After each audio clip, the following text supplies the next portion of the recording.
Hey folks, Fluffy here.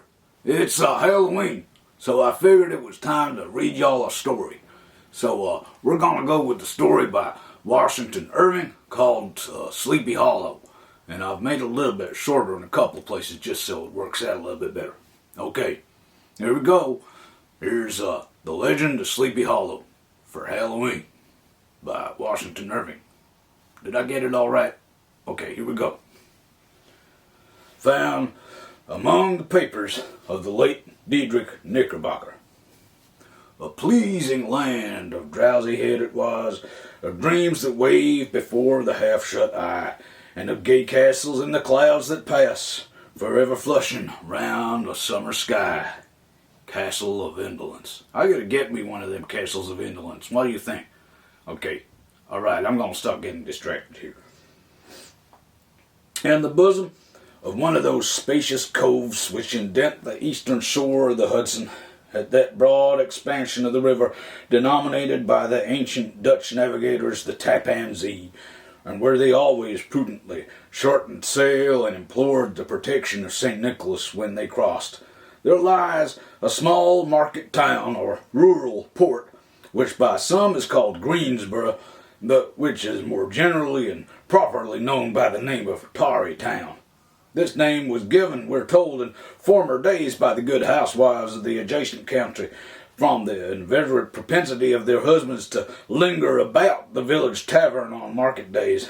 Be that as it may, I do not vouch for the fact, but merely advert to it, for the sake of being precise and authentic. Not far from this village, perhaps about 2 miles, there is a little valley, or rather lap of land among high hills, which is one of the quietest places in the whole world. A small brook glides through it, with just murmur enough to lull one to repose, and the occasional whistle of a quail or tapping of a woodpecker is almost the only sound that ever breaks in upon the uniform tranquility. I recollect that when a stripling, my first exploit in squirrel shooting was in a grove of tall walnut trees that shade one side of the valley. I had wandered into it at noontime when all nature is peculiarly quiet, and was startled by the roar of my own gun as it broke the Sabbath stillness around and was prolonged and reverberated by the angry echoes. If ever I should wish for a retreat whither I might steal from the world and its distractions and dream quietly away the remnant of a troubled life, I know of none more promising than this little valley. From the listless repose of the place and the peculiar character of its inhabitants, who are descendants from the original Dutch settlers, this sequestered glen has long been known by the name of Sleepy Hollow, and its rustic lads are called the Sleepy Hollow Boys throughout all the neighboring country. A drowsy, dreamy influence seems to hang over the land and to pervade the very atmosphere. Some say the place was bewitched by a high German doctor during the early days of the settlement. Others that an old Indian chief, the prophet or wizard of his tribe, held his powwows there before the country was discovered by Master Hendrik Hudson. Certain it is that the place still continues under the sway of some witching power that holds a spell over the minds of the good people, causing them to walk in a continual reverie. They are given to all kinds of marvelous beliefs, are subject to trances and visions, and frequently see strange sights, and hear music and voices in the air. The whole neighborhood abounds with local tales, haunted spots, and twilight superstitions. Stars shoot and meteors glare oftener across the valley than in any other part of the country, and the nightmare with her whole ninefold seems to make it the favorite scene of her gambols.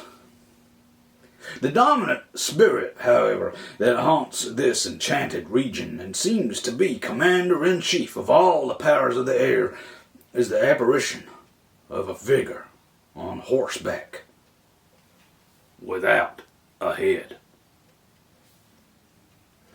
It is said by some to be the ghost of a Hessian trooper whose head had been carried away by a cannonball in some nameless battle during the Revolutionary War, and who is ever and anon seen by the country folk hurrying along in the gloom of night, as if on the wings of the wind. His haunts are not confined to the valley, but extend at times to the adjacent roads, and especially to the vicinity of a church at no great distance. Indeed, certain of the most authentic historians of those parts, who have been careful in collecting and collating the floating facts concerning this spectre, allege that the body of the trooper having been buried in the churchyard, the ghost rides forth to the scene of battle in nightly quest of his head, and that the rushing speed with which he sometimes passes along the hollow like a midnight blast is owing to his being belated and in a hurry to get back to the churchyard before daybreak.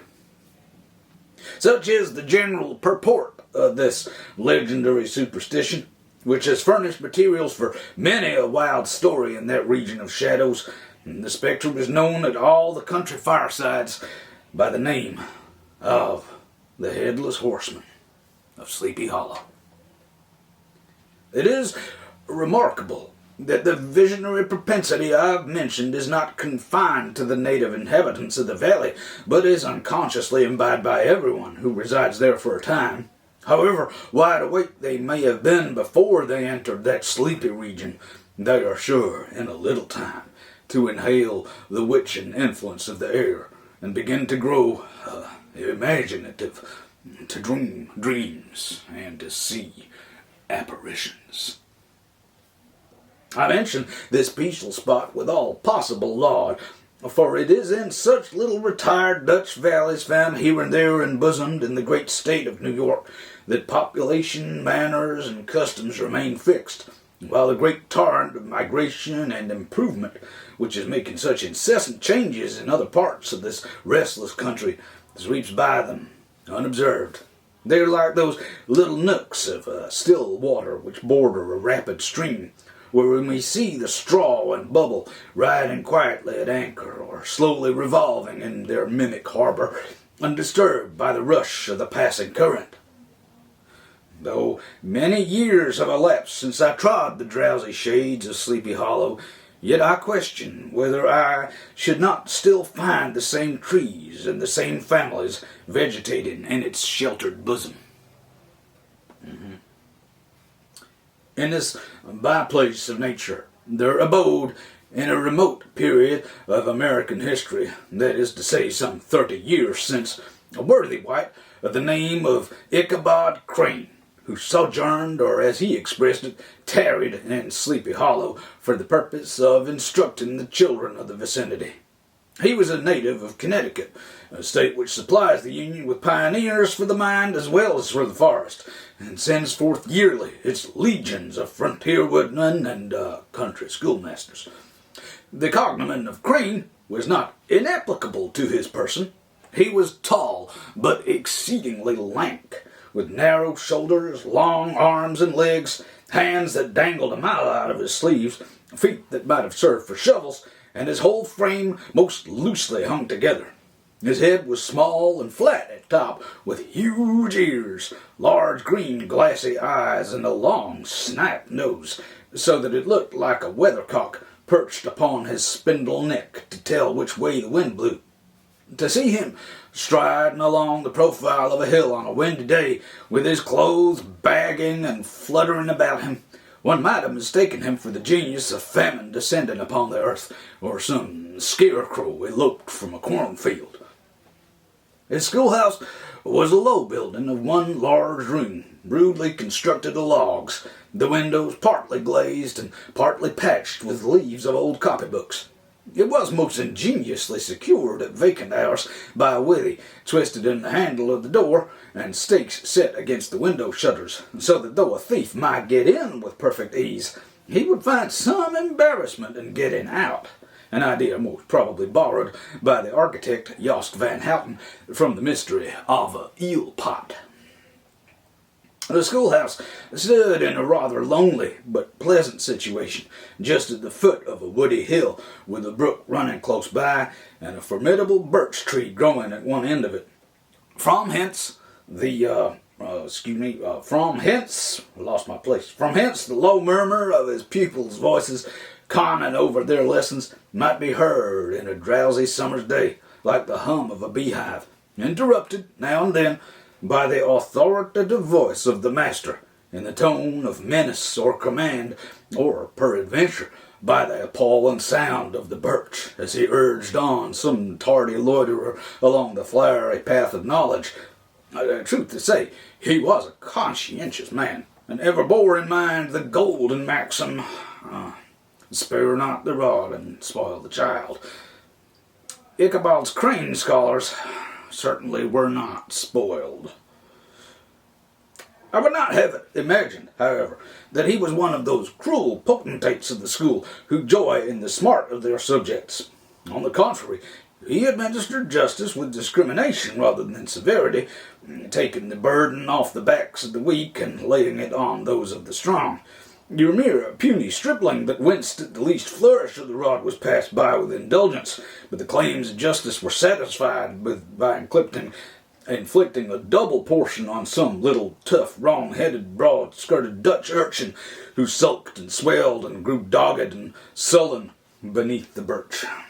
All this he called doing his duty by their parents, and he never inflicted a chastisement without following it by the assurance, so consolatory to the smarting urchin, that he would remember it and thank him for the longest day he had to live.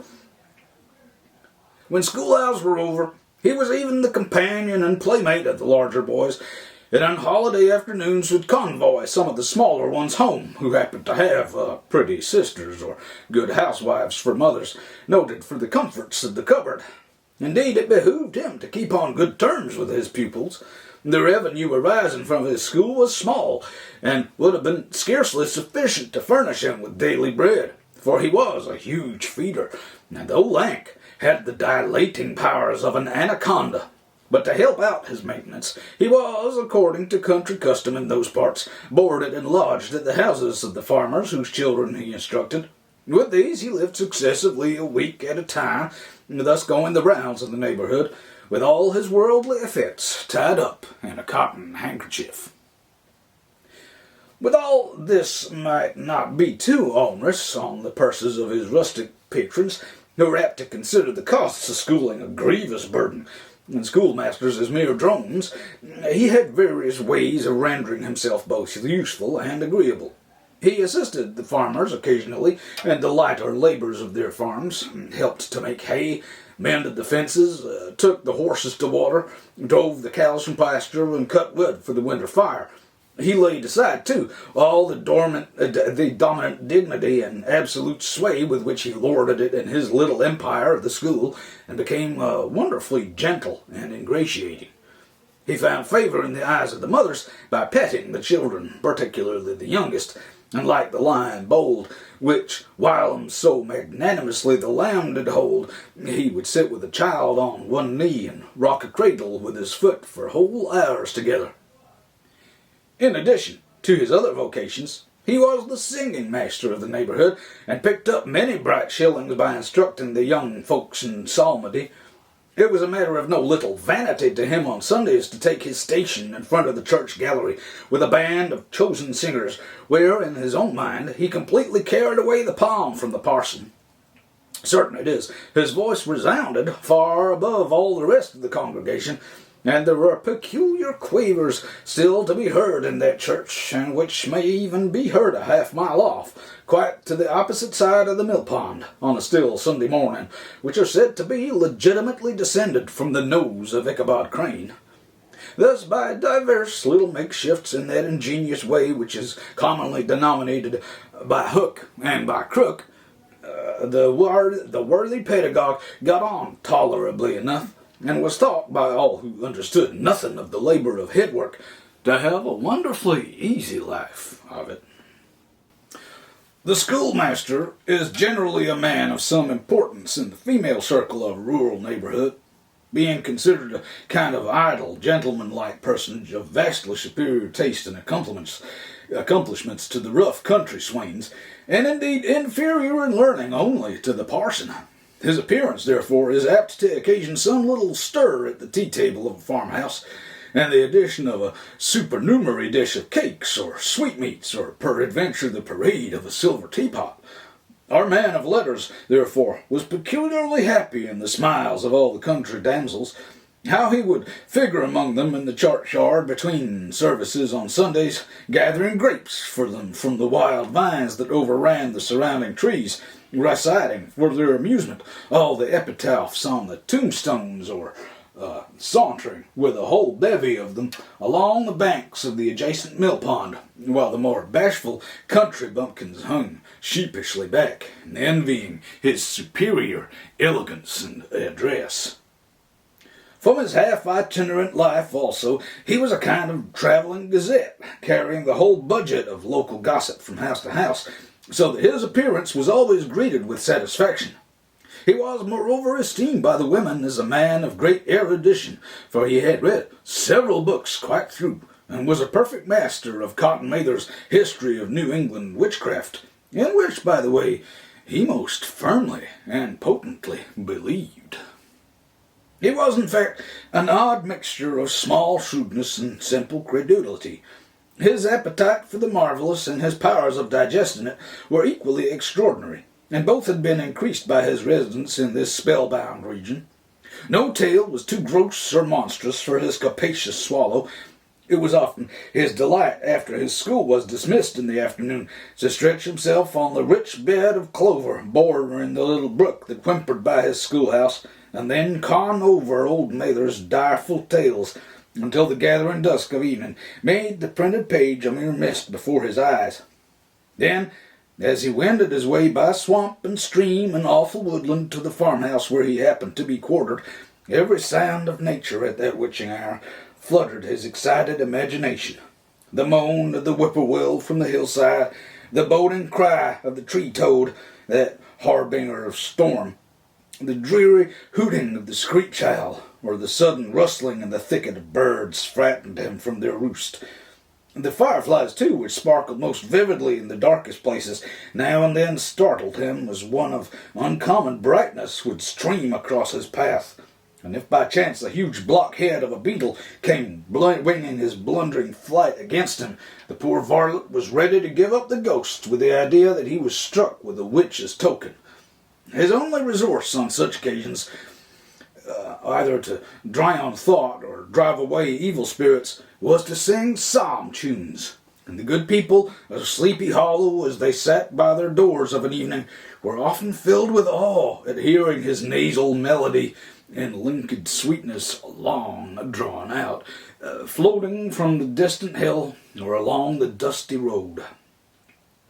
Another of his sources of fearful pleasure was to pass long winter evenings with the old Dutch wives as they sat spinning by the fire, with a row of apples roasting and sputtering along the hearth, and listen to their marvelous tales of ghosts and goblins and haunted fields and haunted brooks and haunted bridges and haunted houses, and particularly of the headless horseman or galloping Hessian of the hollow, as they sometimes called him. He would delight them equally by his anecdotes of witchcraft and of the direful omens and portentous sights and sounds in the air which prevailed in the earlier times of Connecticut, and would frighten them woefully with speculations upon comets and shooting stars, and with the alarming fact that the world did absolutely turn round, and that they were half the time topsy-turvy. But if there was a pleasure in all this, while snugly cuddling in the chimney corner of a chamber that was all of a ruddy glow from the crackling wood fire, and where, of course, no spectre dared show his face, it was dearly purchased by the terrors of his subsequent walk homewards. What fearful shapes and shadows beset his path amidst the dim and ghastly glare of a snowy night! With what wistful look did he eye every trembling ray of light streaming across the waste fields from some distant window! How often was he appalled by some shrub covered with snow, which like a sheeted spectre beset his very path? How often did he shrink with curdling awe at the sound of his own steps upon the frosty crust beneath his feet, and dread to look over his shoulder, lest he should behold some uncouth being tramping close behind him? And how often was he thrown into complete dismay by some rushing blast howling among the trees, in the idea that it was the galloping Hessian on one of his nightly scourings. All these, however, were mere terrors of the night, phantoms of the mind that walk in darkness. And though he'd seen many spectres in his time, and been more than once beset by Satan in diverse shapes in his lonely perambulations, yet daylight put an end to all these evils, and he would have passed a pleasant life of it, in despite of the devil and all his works, if his path had not been crossed by a being that causes more perplexity to mortal man than ghosts, goblins, and the whole race of witches put together, and that was a woman. Among the musical disciples who assembled one evening in each week to receive his instructions in psalmody was Katrina van Tassel, the daughter and only child of a substantial Dutch farmer. She was a blooming lass of fresh 18, plump as a partridge, ripe and melting and rosy-cheeked as one of her father's peaches, and universally famed not merely for her beauty, but her vast expectations. She was withal a little coquette, as might be perceived even in her dress, which was a mixture of ancient and modern fashions, as most suited to set off her charms. She wore the ornaments of pure yellow gold, which her great-great-grandmother had brought over from Saardam, the tempting stomacher of the olden time, and withal a provokingly short petticoat to display the prettiest foot and ankle in the country round. Ichabod Crane had a soft and foolish heart towards the sex, and it is not to be wondered at that so tempting a morsel soon found favour in his eyes, more especially after he had visited her in her paternal mansion. Old Baltus Van Tassel was a perfect picture of a thriving, contented, liberal-hearted farmer. He seldom, it is true, sent either his eyes or his thoughts beyond the boundaries of his own farm, but within those everything was snug, happy, and well-conditioned. He was satisfied with his wealth, but not proud of it, and piqued himself upon the hearty abundance, rather than the style in which he lived. His stronghold was situated on the banks of the Hudson, in one of those green, sheltered, fertile nooks in which the Dutch farmers are so fond of nestling. A great elm tree spread its broad branches over it, at the foot of which bubbled up a spring of the softest and sweetest water, in a little well formed of a barrel, and then stole sparkling away through the grass to a neighbouring brook that babbled along among alders and dwarf willows. Hard by the farmhouse was a vast barn that might have served for a church, every window and crevice of which seemed bursting forth with the treasures of the farm. The flail was busily resounding within it from morning to night.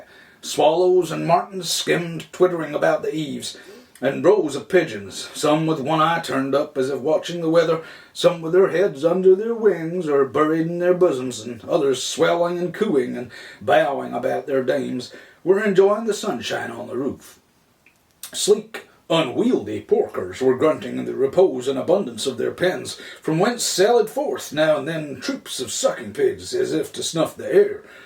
A stately squadron of snowy geese were riding in an adjoining pool, convoying whole fleets of ducks. Regiments of turkeys were gobbling through the farmyard, and guinea fowl fretting about it, like ill-tempered housewives with their peevish, discontented cry.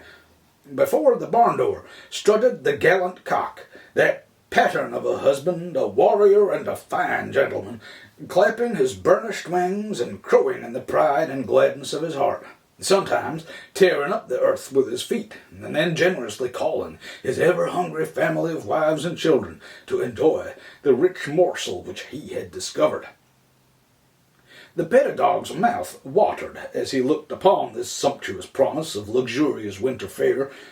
In his devouring mind's eye, he pictured to himself every roasting pig running about with a pudding in his belly and an apple in his mouth. The pigeons were snugly put to bed in a comfortable pie and tucked in with a coverlet of crust. The geese were swimming in their own gravy, and the ducks peering cozily in dishes like snug married couples with a decent competency of onion sauce. And the porkers, he saw carved out the future sleek side of bacon and juicy relishing ham. Not a turkey but he beheld, daintily trussed up with its gizzard under its wing, and peradventure a necklace of savoury sausages. And even bright Chanticleer himself lay sprawling on his back in a side dish, with uplifted claws, as if craving that quarter which his chivalrous spirit disdained to ask while living.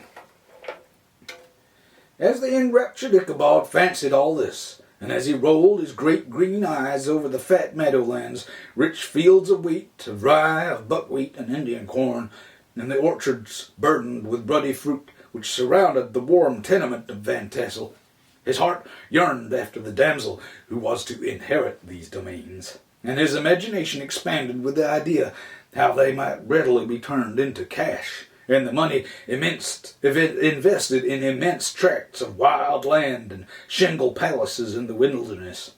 Nay, his busy fancy already realized his hopes, and presented to him the blooming Katrina with a whole family of children, mounted on the top of a wagon, loaded with household frumpery, with pots and kettles dangling beneath, and he beheld himself bestriding a pacing mare with a colt at her heels, setting out for Kentucky, Tennessee, or the Lord knows where.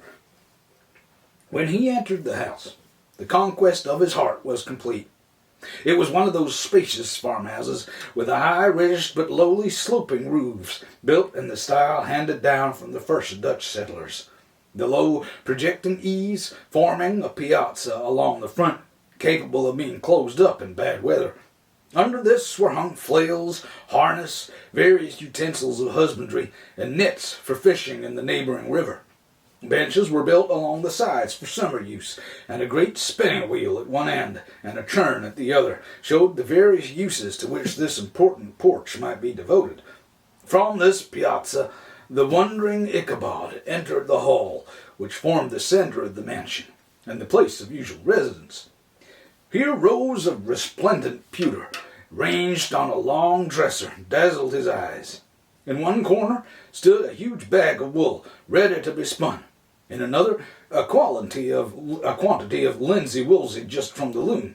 Ears of Indian corn and strings of dried apples and peaches hung in gay festoons along the walls, mingled with the god of red peppers, and a door left ajar gave him a peep into the best parlor, where the claw-footed chairs and dark mahogany tables shone like mirrors. Andirons, with their accompanying shovel and tongs, glistened from their covert of asparagus tops. Mock oranges and conch shells decorated the mantelpiece. Strings of various colored birds' eggs were suspended above it. A great ostrich egg was hung from the center of the room, and a corner cupboard, knowingly left open, displayed immense treasures of old silver and well-mended china. From the moment Ichabod laid his eyes upon these regions of delight, the peace of his mind was at an end, and his only study was how to gain the affections of the peerless daughter of Van Tassel. In this enterprise, however, he had more real difficulties than generally fell to the lot of a knight-errant of yore, who seldom had anything but giants, enchanters, fiery dragons, and such like easily conquered adversaries to contend with, and had to make his way merely through gates of iron and brass, and walls of adamant to the castle keep, where the lady of his heart was confined. All of which he achieved as easily as a man would carve his way to the centre of a Christmas pie, and then the lady gave him her hand as a matter of course. Ichabod, on the contrary, had to win his way to the heart of a country coquette, beset with a labyrinth of whims and caprices, which were forever presenting new difficulties and impediments, and he had to encounter a host of fearful adversaries of real flesh and blood, the numerous rustic admirers who beset every portal to her heart, keeping a watchful and angry eye upon each other, but ready to fly out in the common cause against any new competitor. Among these, the most formidable was a burly, roaring, roistering blade of the name of Abraham, or according to the Dutch abbreviation, Brom van Brunt, the hero of the country round, which rang with his feats of strength and hardihood. He was broad-shouldered and double-jointed, with short curly black hair and a bluff but not unpleasant countenance, having a mingled air of fun and arrogance. From his Herculean frame and great powers of limb, he had received the nickname of Brom Bones, by which he was universally known. He was famed for great knowledge and skill in horsemanship, being as dexterous on horseback as a Tartar. He was foremost at all races and cockfights, and with the ascendancy which bodily strength always acquires in rustic life, was the umpire in all disputes, setting his hat on one side and giving his decisions with an air and tone that admitted of no gainsay or appeal. He was always ready either for a fight or a frolic, but had more mischief than ill will in his composition, and with all his overbearing roughness, there was a strong dash of waggish good humour at bottom. He had 3 or 4 boon companions who regarded him as their model, and at the head of whom he scoured the country, attending every scene of feud or merriment for miles round. In cold weather he was distinguished by a fur cap, surrounded with a flaunting fox's tail, and when the folks at a country gathering descried this well-known crest at a distance, whisking about among a squad of hard riders, they always stood by for a squall. Sometimes his crew would be heard dashing along past the farmhouses at midnight with whoop and halloo like a troop of Don Cossacks, and the old dames, startled out of their sleep, would listen for a moment till the hurry-scurry had clattered by, and then exclaim, "Ah, there goes Brom Bones and his gang." The neighbors looked upon him with a mixture of awe, admiration, and goodwill, and when any madcap prank or rustic brawl occurred in the vicinity, they always shook their heads and warranted Brom Bones was at the bottom of it.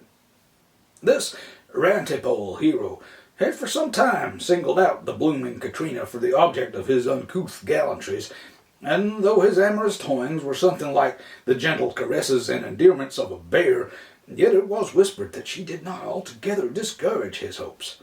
Certain it is, his advances were signals for rival candidates to retire, who felt no inclination to cross a line in his amours, insomuch that when his horse was seen tied to Van Tassel's paling on a Sunday night, a sure sign that his master was courting, or as it is termed, sparking within, all other suitors passed by in despair and carried the war into other quarters.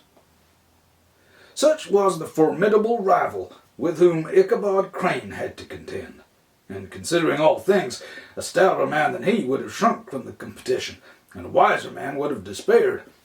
He had, however, a happy mixture of pliability and perseverance in his nature. He was in form and spirit like a supple jack, yielding but tough.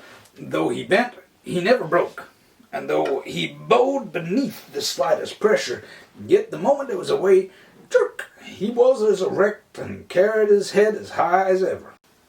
To have taken the field openly against his rival would have been madness, for he was not a man to be thwarted in his amours, any more than that stormy lover Achilles. Ichabod therefore made his advances in a quiet and gently insinuating manner. Under cover of his character of singing master, he made frequent visits at the farmhouse, not that he had anything to apprehend from the meddlesome interference appearance, which is so often a stumbling block in the path of lovers.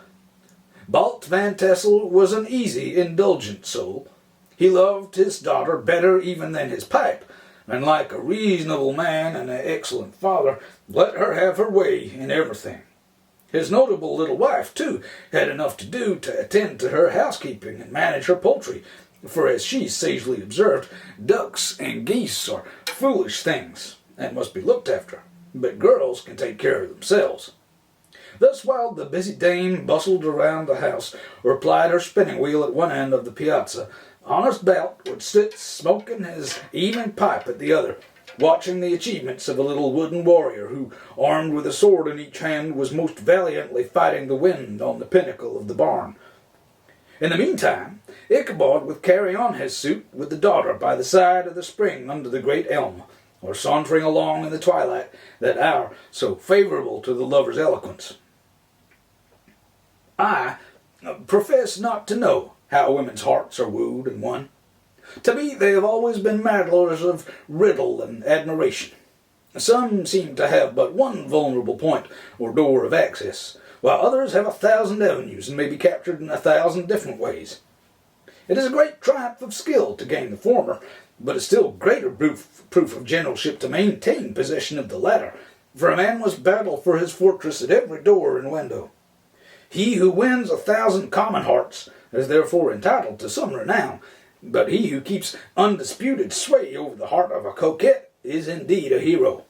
Certain it is, this was not the case with the redoubtable Brom Bones, and from the moment Ichabod Crane made his advances, the interests of the former evidently declined. His horse was no longer seen tied to the palings on Sunday nights, and a deadly feud gradually arose between him and the preceptor of Sleepy Hollow. Brom, who had a degree of rough chivalry in his nature, would fain have carried matters to open warfare, and have settled their pretensions to the lady, according to the mode of those most concise and simple reasoners, the knights errant of yore, by a single combat. But Ichabod was too conscious of the superior might of his adversary to enter the lists against him.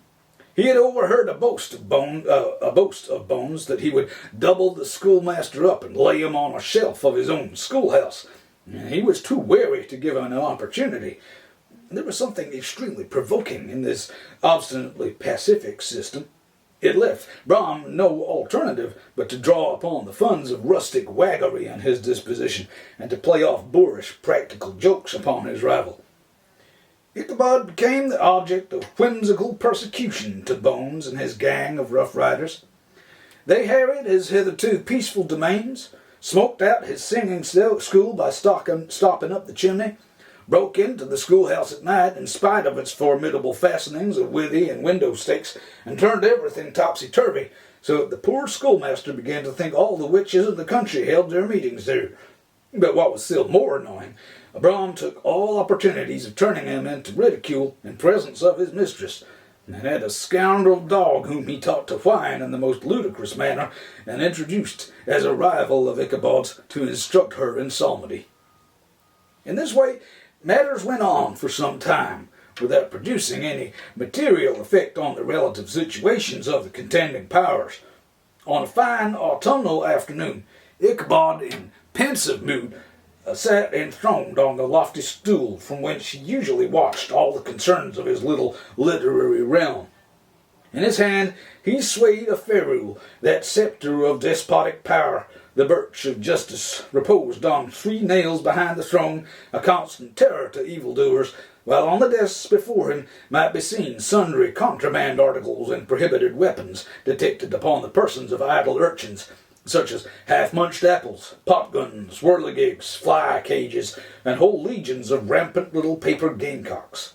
Apparently, there had been some appalling act of justice recently inflicted, for his scholars were all busily intent upon their books, or slyly whispering behind them with one eye kept upon the master, and a kind of buzzing stillness reigned throughout the schoolroom. It was suddenly interrupted by the appearance of a man in tall-cloth jacket and trousers, a round-crowned fragment of a hat like the cap of Mercury, and mounted on the back of a ragged, wild, half-broken colt, which he managed with a rope by way of halter. He came clattering up to the school door with an invitation to Ichabod to attend a merrymaking or quilting frolic to be held that evening at Mynheer Van Tassel's, and having delivered his message with an air of importance, he dashed over the brook, and was seen scampering away up the hollow, full of the importance and hurry of his mission. All was now bustle and hubbub in the late quiet schoolroom. The scholars were hurried through their lessons without stopping at trifles. Those who were nimble skipped over half with impunity, and those who were tardy had a smart application now and then in the rear to quicken their speed or help them over a tall word. Books were flung aside without being put away on the shelves, inkstands were overturned, benches thrown down, and the whole school was turned loose an hour before the usual time, bursting forth like a legion of young imps, yelping and racketing about the green in joy at their early emancipation. The gallant Ichabod now spent at least an extra half-hour at his toilet, brushing and furbishing up his best and indeed only suit of rusty black, and arranging his locks by a bit of broken looking-glass that hung up in the schoolhouse, that he might make his appearance before his mistress in the true style of a cavalier. He borrowed a horse from the farmer with whom he was domiciliated, a choleric old Dutchman by the name of Hans Van Ripper, and thus gallantly mounted, issued forth like a knight-errant on quest of adventures. But it is meet I should, in the true spirit of romantic story, give some account of the looks and equipments of my hero and his steed. The animal he bestrode was a broken-down plough-horse that had outlived almost everything but its viciousness. He was gaunt and shagged, with a ewe-neck and a head like a hammer. His rusty mane and tail were tangled and knotted with burrs. One eye had lost its pupil and was glaring and spectral, but the other had the gleam of a genuine devil in it. Still, he must have had fire and metal in his day, if we may judge from the name he bore of Gunpowder. He had, in fact, been a favourite steed of his master's, the choleric Van Ripper, who was a furious rider, and had infused very probably some of his own spirit into the animal. For old and broken down as he looked, there was more of the lurking devil in him than in any young filly in the country. Ichabod was a suitable figure for such a steed. He rode with short stirrups, which brought his knees nearly up to the pommel of the saddle. His sharp elbows stuck out like grasshoppers. He carried his whip perpendicularly in his hand, like a sceptre, and as his horse jogged on, the motion of his arms was not unlike the flapping of a pair of wings. A small wool hat rested on the top of his nose, for so his scanty strip of forehead might be called, and the skirts of his black coat fluttered out almost to the horse's tail. Such was the appearance of Ichabod and his steed as they shambled out of the gate of Hans Van Ripper, and it was altogether such an apparition as is seldom to be met with in broad daylight. It was, as I've said, a fine autumnal day. The sky was clear and serene, and nature wore that rich and golden livery which we always associate with the idea of abundance. The forests had put on their sober brown and yellow, while some trees of the tenderer kind had been nipped by the frosts into brilliant dyes of orange, purple, and scarlet.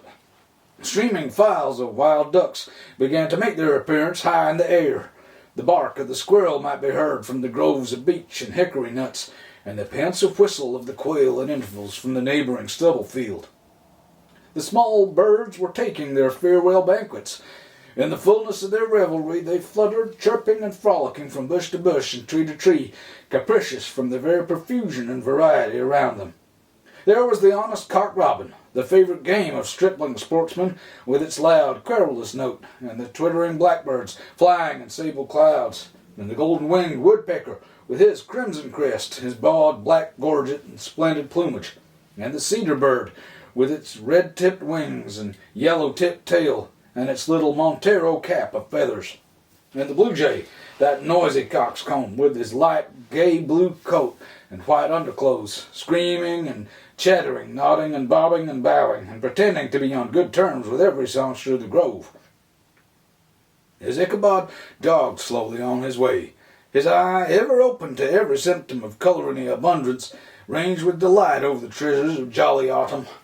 On all sides he beheld a vast store of apples, some hanging in oppressive opulence on the trees, some gathered into baskets and barrels for the market, others heaped up in rich piles for the cider press. Further on, he beheld great fields of Indian corn, with its golden ears peeping from their leafy coverts and holding out the promise of cakes and hasty pudding, and the yellow pumpkins lying beneath them, turning up their fair round bellies to the sun, and giving ample prospects of the most luxurious of pies. And anon he passed the fragrant buckwheat fields, breathing the odour of the beehive, and as he beheld them, soft anticipation stole over his mind of dainty slapjacks, well buttered and garnished with honey or treacle by the delicate little dimpled hand of Katrina Van Tassel. This, feeding his mind with many sweet thoughts and sugared suppositions, he journeyed along the sides of a range of hills which look out upon some of the goodliest scenes of the mightiest Hudson. The sun gradually wheeled his broad disk down in the west. The wide bosom of the Tappan Zee lay motionless and glassy, excepting that here and there a gentle undulation waved and prolonged the blue shadow of the distant mountain. A few amber clouds floated in the sky without a breath of air to move them. The horizon was of a fine golden tint, changing gradually into pure apple green, and from that into the deep blue of the mid-heaven. A slanting ray lingered on the woody crests of the precipices that overhung some parts of the river, giving greater depth to the dark gray and purple of their rocky sides. The sloop was loitering in the distance, dropping slowly down with the tide, her sail hanging uselessly against the mast, and as the reflection of the sky gleamed along the still water, it seemed as if the vessel was suspended in the air. It was toward evening that Ichabod arrived in the castle of Heer Van Tassel, which he found thronged with the pride and flower of the adjacent country. Old farmers, a spale leathern-faced race, in homespun coats and breeches, blue stockings, huge shoes, and magnificent pewter buckles. Their brisk, withered little dames in close-crimped hats, long-waisted short gowns, homespun petticoats with scissors and pincushions and gay calico pockets hanging on the outside. Buxom lasses, almost as antiquated as their mothers, except in wear a straw hat, a fine ribbon, or perhaps a white frock, gave symptoms of city innovation. The sons in short, square-skirted coats with rows of stupendous brass buttons, and their hair generally queued in the fashion of the times, especially if they could procure a eel skin for the purpose, it being esteemed throughout the country as a potent nourisher and strengthener of the hair. Brom Bones, however, was the hero of the scene, having come to the gathering on his favorite steed, Daredevil, a creature like himself, full of mettle and mischief, which no one but himself could manage.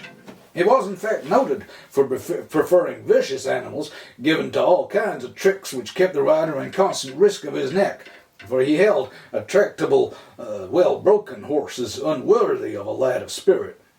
Fain would I pause to dwell upon the world of charms that burst upon the enraptured gaze of my hero as he entered the state parlour of Van Tassel's mansion. Not those of the bevy of buxom lasses with their luxurious display of red and white, but the ample charms of a genuine Dutch country tea-table in the sumptuous time of autumn.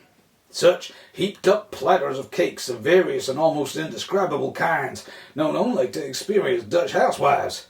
There was the dowdy donut, the tender olykoek, and the crisp and crumbling cruller, sweet cakes and short cakes, ginger cakes and honey cakes, and the whole family of cakes. And then there were apple pies and peach pies and pumpkin pies, besides slices of ham and smoked beef, and moreover delectable dishes of preserved plums and peaches and pears and quinces, not to mention broiled shad and roasted chickens, together with bowls of milk and cream, all mingled, higgledy-piggledy, pretty much as I've enumerated them, with the motherly teapot sending up its clouds of vapor from the midst. Heaven bless the mark! I want breath and time to discuss this banquet as it deserves, and am too eager to get on with my story. Happily, Ichabod Crane was not in so great a hurry as his historian, but did ample justice to every dainty. He was a kind and thankful creature, whose heart dilated in proportion as his skin was filled with good cheer, and whose spirit rose with eating, as some men's do with drink. He could not help, too, rolling his large eyes round him as he ate, and chuckling with the possibility that he might be one day lord of all this scene of almost unimaginable luxury and splendor. Then he thought how soon he'd turn his back upon the old schoolhouse, snap his fingers in the face of Hans Van Ripper and every other skinflint patron, and kick any itinerant pedagogue out of doors that should dare to call him comrade. Old Baltus Van Tassel moved about among his guests with a face dilated with content and good humor, round and jolly as the harvest moon. His hospitable attentions were brief but expressive, being confined to a shake of the hand, a slap on the shoulder, a loud laugh, and a pressing invitation to fall to and help themselves. And now the sound of the music from the common room or hall summoned to the dance. The musician was an old gray-headed man who had been the itinerant orchestra of the neighborhood for more than half a century. His instrument was as old and battered as himself. Greater part of the time he scraped on 2 or 3 strings, accompanying every movement of the bow with the motion of the head, bowing almost to the ground and stamping with his foot whenever a fresh couple were to start. Ichabod prided himself upon his dancing as much as upon his vocal powers. Not a limb, not a fibre about him was idle, and to have seen his loosely hung frame in full motion and clattering about the room, you would have thought St. Vitus himself, that blessed patron of the dance, was figuring before you in person. The lady of his heart was his partner in the dance, and smiling graciously in reply to all his amorous oglings, while Brom Bones, sorely smitten with love and jealousy, sat brooding by himself in one corner. When the dance was at an end, Ichabod was attracted to a knot of the sager folks, who with old Van Tassel sat smoking at one end of the piazza, gossiping over former times and drawing out long stories about the war. The neighborhood at the time of which I'm speaking was one of those highly favored places which abound with chronicle and great men. The British and American line had run near it during the war. It had, therefore, been the scene of marauding, and infested with refugees, cowboys, and all kinds of border chivalry. Just sufficient time had elapsed to enable each storyteller to dress up his tale with a little becoming fiction, and in the indistinctness of his recollection to make himself the hero of every exploit.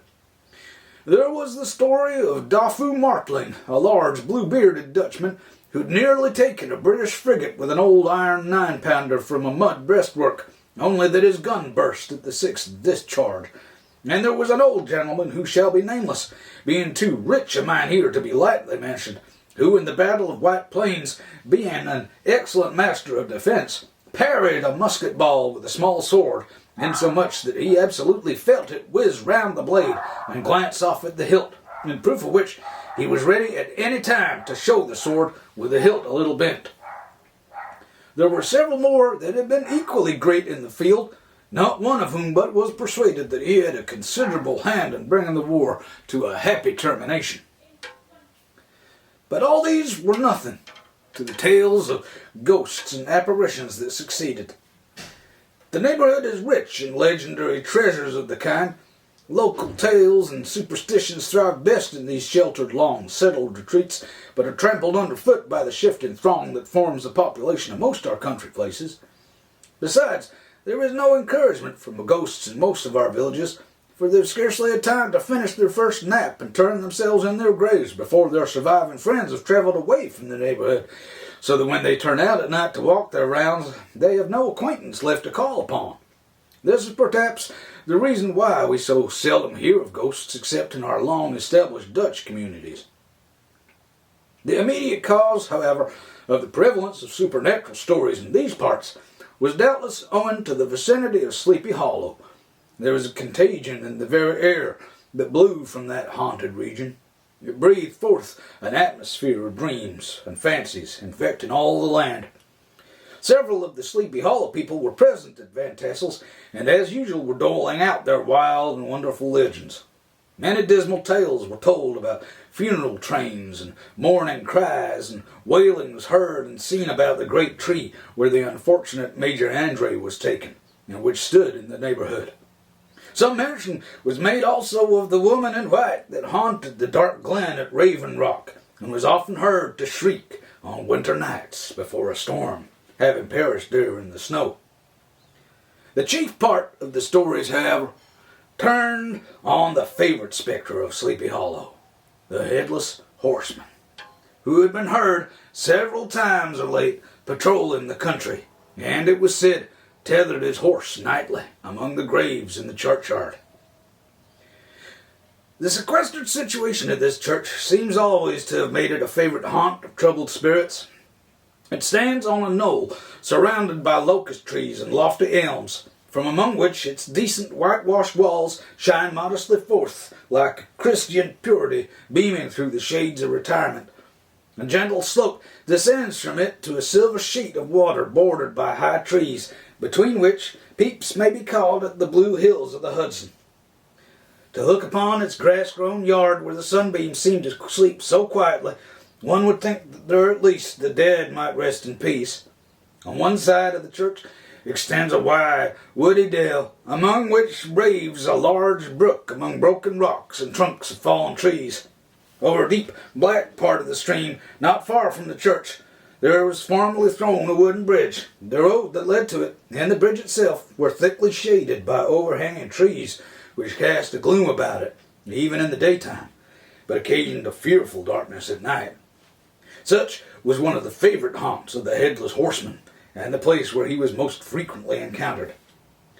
The tale was told of old Bruver, a most heretical disbeliever in ghosts, how he met the horseman returning from his foray into Sleepy Hollow, and was obliged to get up behind him, how they galloped over bush and brake, over hill and swamp, until they reached the bridge, when the horseman suddenly turned into a skeleton, threw old Brewer into the brook, and sprang away over the treetops with a clap of thunder.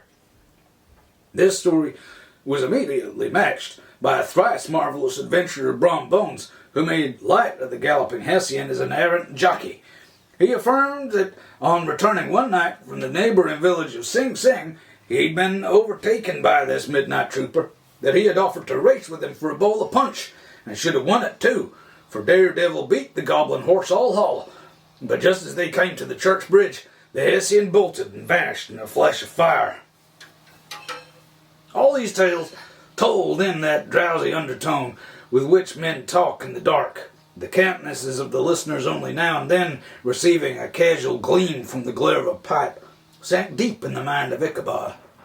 He repaid them in kind with large extracts from his invaluable author, Cotton Mather, and added many marvelous events that had taken place in his native state of Connecticut, and fearful sights which he had seen in his nightly walks about Sleepy Hollow. The revel now gradually broke up. The old farmers gathered together their families and their wagons and were heard for some time rattling along the hollow roads and over the distant hills.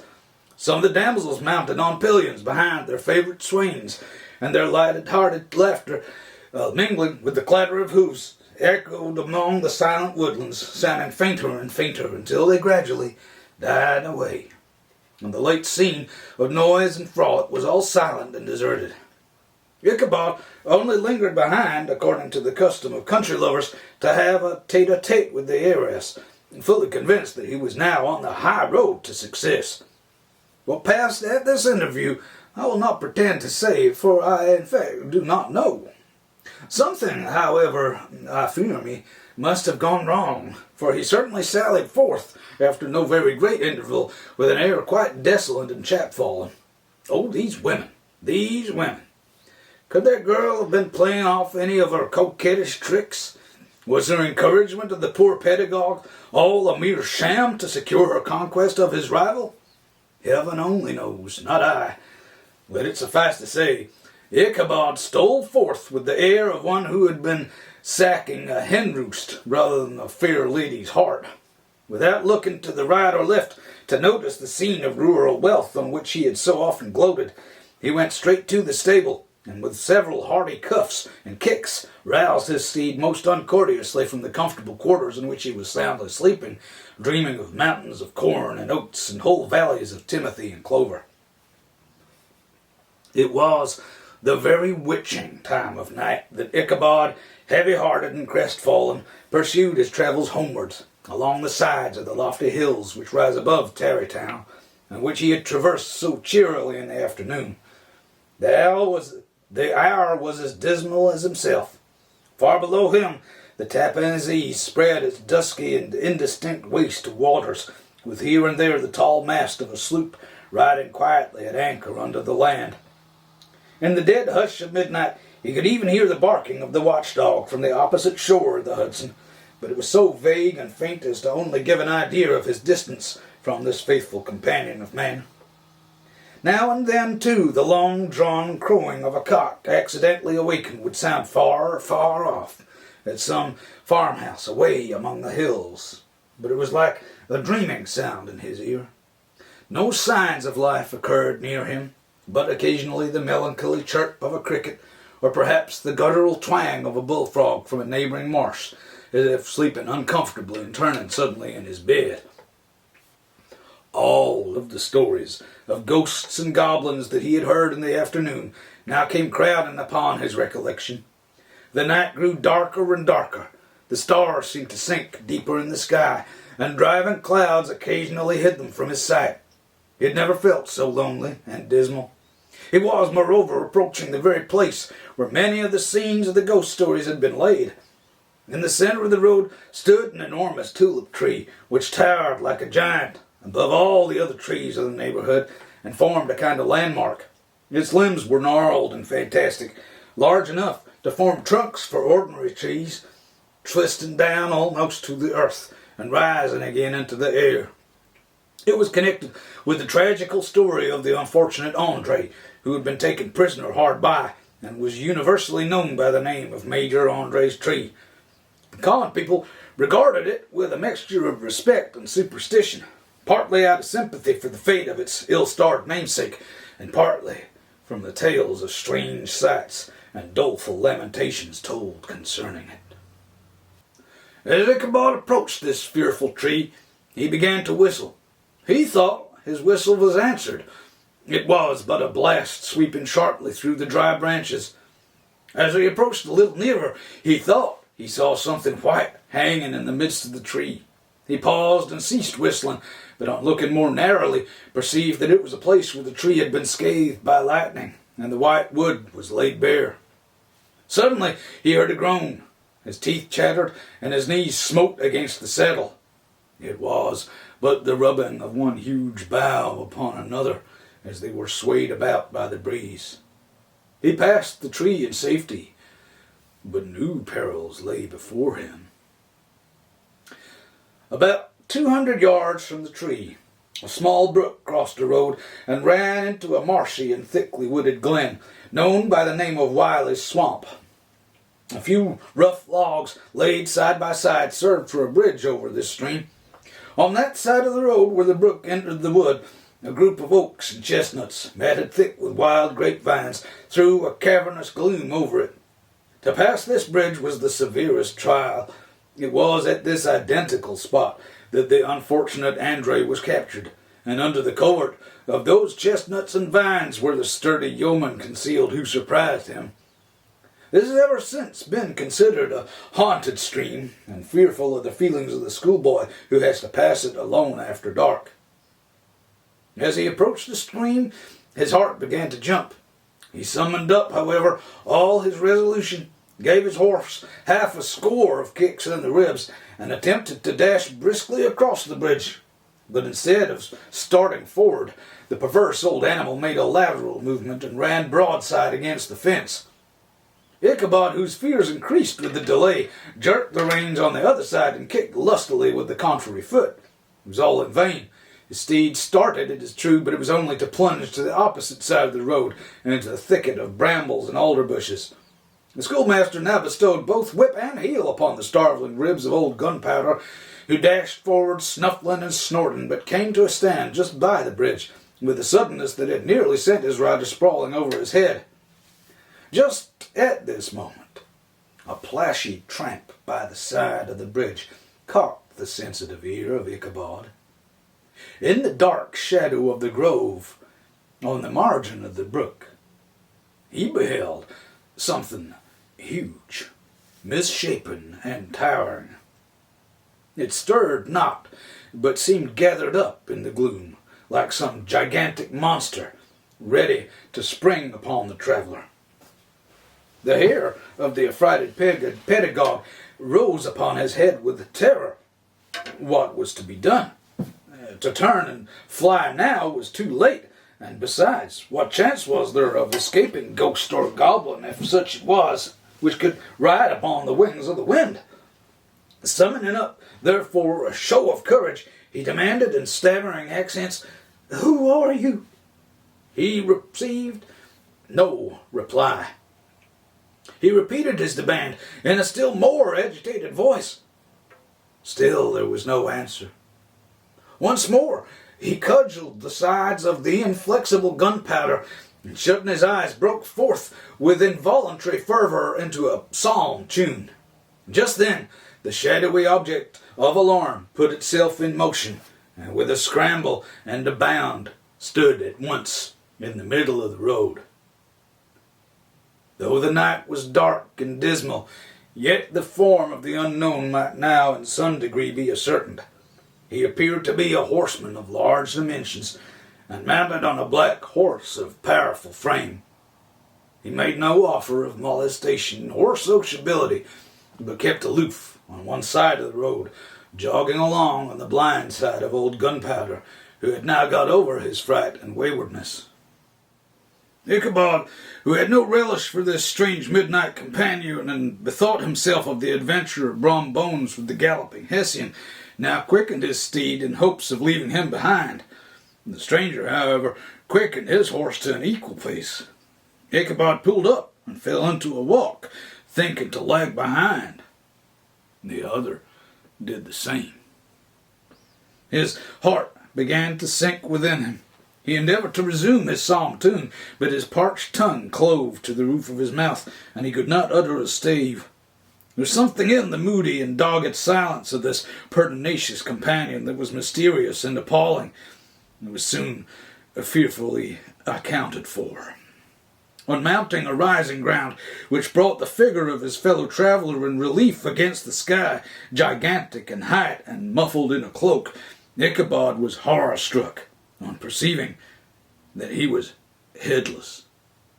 But his horror was still more increased on observing that the head, which should have rested on his shoulders, was carried before him on the pommel of his saddle. His terror rose to desperation. He rained a shower of kicks and blows upon Gunpowder, hoping by a sudden movement to give his companion the slip. But the spectre started full jump with him. Away then they dashed through thick and thin, stones flying and sparks flashing at every bound.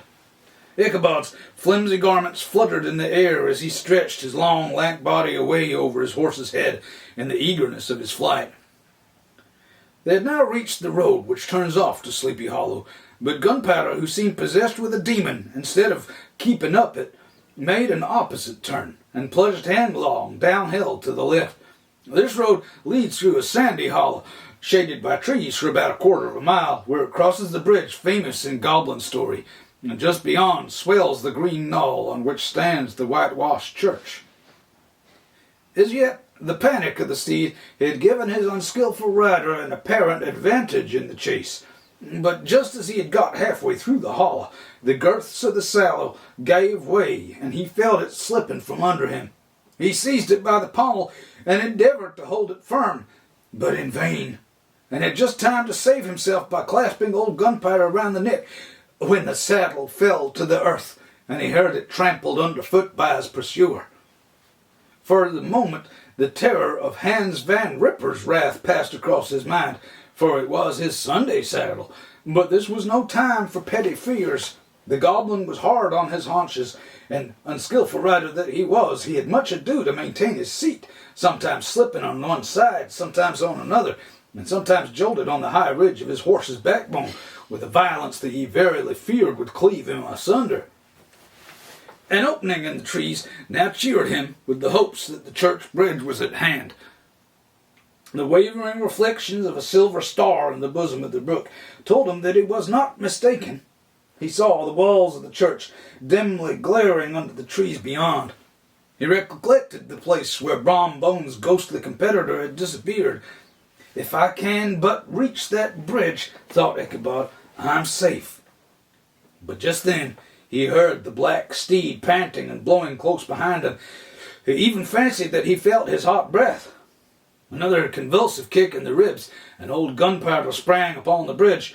He thundered over the resounding planks. He gained the opposite side, and now Ichabod cast a look behind to see if his pursuer should vanish according to rule in a flash of fire and brimstone. Just then he saw the goblin rising in his stirrups, and in the very act of hurling his head at him, Ichabod endeavored to dodge the horrible missile, but it was too late. It encountered his cranium with a tremendous crash. He was tumbled headlong into the dust, and Gunpowder, the black steed, and the goblin rider passed by like a whirlwind. The next morning, the old horse was found without his saddle, and with the bridle under his feet, soberly cropping the grass at his master's gate. Ichabod did not make his appearance at breakfast. Dinner hour came, but no Ichabod. The boys assembled at the schoolhouse and strolled idly about the banks of the brook, but no schoolmaster. Hans Van Ripper now began to feel some uneasiness about the fate of poor Ichabod and his saddle. An inquiry was set on foot, and after diligent investigation they came upon his traces.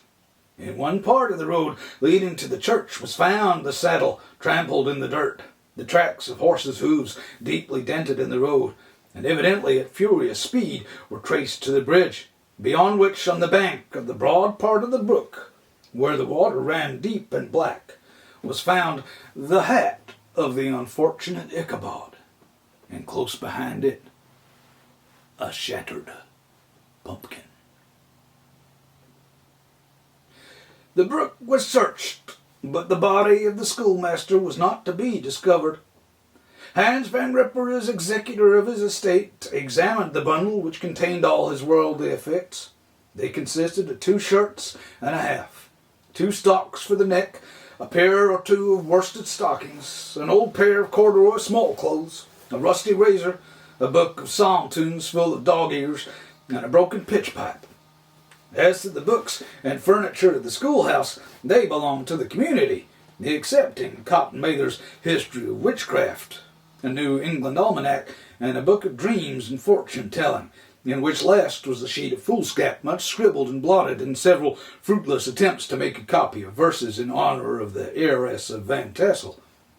These magic books and the poetic scrawl were forthwith consigned to the flames by Hans Van Ripper, who from that time forward determined to send his children no more to school, observing that he never knew any good come of this same reading and writing. Whatever money the schoolmaster possessed, and he had received his quarter's pay but a day or 2 before, he must have had about his person at the time of his disappearance. The mysterious event caused much speculation at the church on the following Sunday. Knots of gazers and gossips were collected in the churchyard, at the bridge, and at the spot where the hat and pumpkin had been found.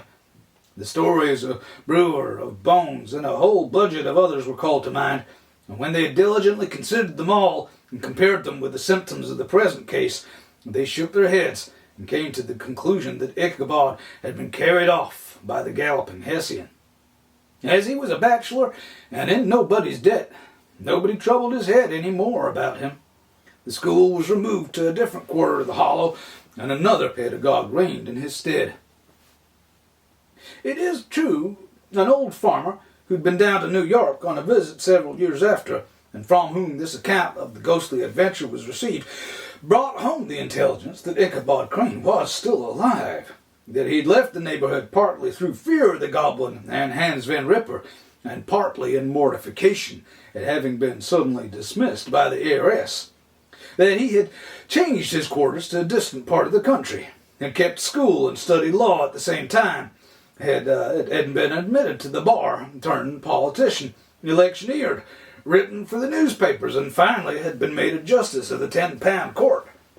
Brom Bones, too, who, shortly after his rival's disappearance, conducted the blooming Katrina in triumph to the altar, was observed to look exceedingly knowing whenever the story of Ichabod was related, and always burst into a hearty laugh at the mention of the pumpkin, which led some to suspect that he knew more about the matter than he chose to tell. The old country wives, however, who are the best judges of these matters, maintain to this day that Ichabod was spirited away by supernatural means, and it is a favorite story often told about the neighborhood round a winter evening fire. The bridge became more than ever an object of superstitious awe, and that may be the reason why the road has been altered of late years so as to approach the church by the border of the mill pond. The schoolhouse, being deserted, soon fell to decay, and was reported to be haunted by the ghost of the unfortunate pedagogue and the ploughboy, loitering homeward of a still summer evening. He's often fancied his voice at a distance, chanting a melancholy psalm tune among the tranquil solitudes of Sleepy Hollow. And there follows a postscript found in the handwriting of Mr. Knickerbocker.